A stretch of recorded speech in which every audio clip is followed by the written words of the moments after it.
De spelers van sportclub Heerenveen komen in een speciaal shirt het veld op om teamgenoot Pavel Bogniewicz te stiepjen. Hij scoorde verleden week in kruisbaan en is Savisa 3-kwart hier uitskekelen.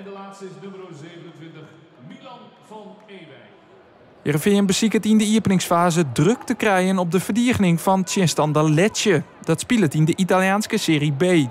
Hier smiet dat na 6 minuten haast de openingstreffer op.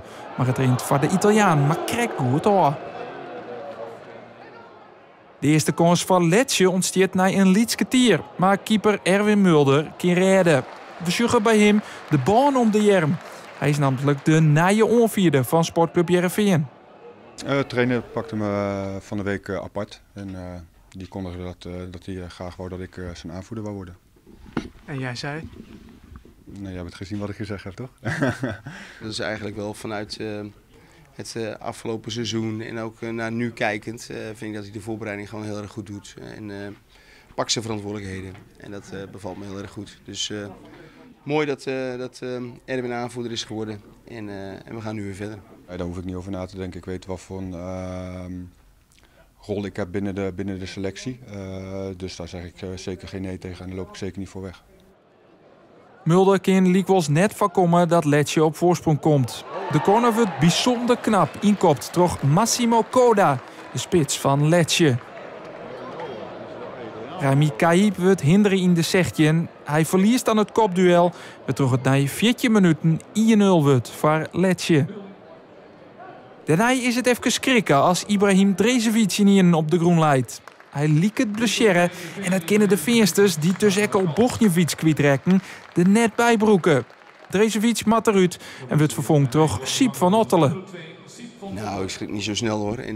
Maar het is wel zo dat we inderdaad even moeten waken dat we niet heel veel verliezen meer. Want dan wordt het wel heel mager.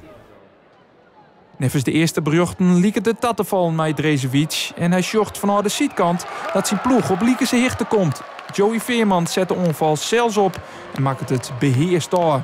1-1 na 24 minuten.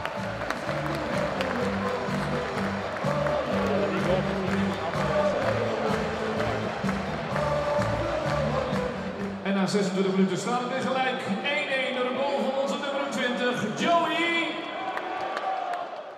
Henk Veerman krijgt op slag van rest dan de kans op de 2-1. Deze inzet mat van zelfs altijd hing je, maar de spits krijgt het net var en waar.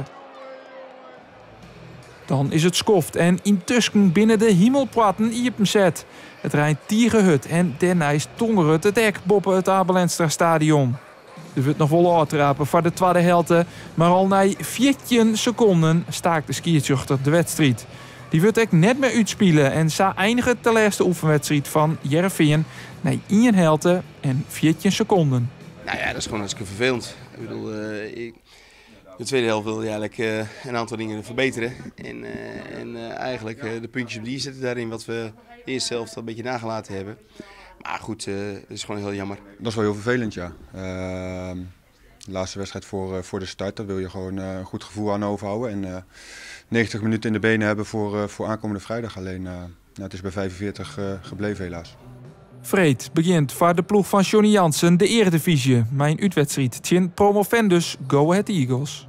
De voorbereiding, daar ben ik niet ontevreden over. Alleen het is wel zo dat we eigenlijk niet zoveel veranderingen hebben in de selectie. Hè? Dus dit is ook gewoon waar we het op dit moment gewoon mee moeten doen. En dan zijn er een aantal dingen waar we echt mee aan de gang gaan. Want de kwaliteit moet wel omhoog. Dus we moeten het ook gaan verbeteren.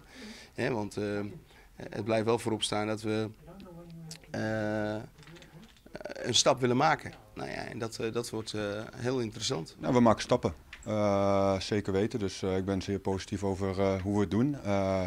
En hebben we nu 45 minuten kunnen laten zien. Dat is te weinig geweest. Maar we kunnen nu nog gewoon een volle week lekker trainen. En dan denk ik dat we er zeker klaar voor zijn aankomende vrijdag.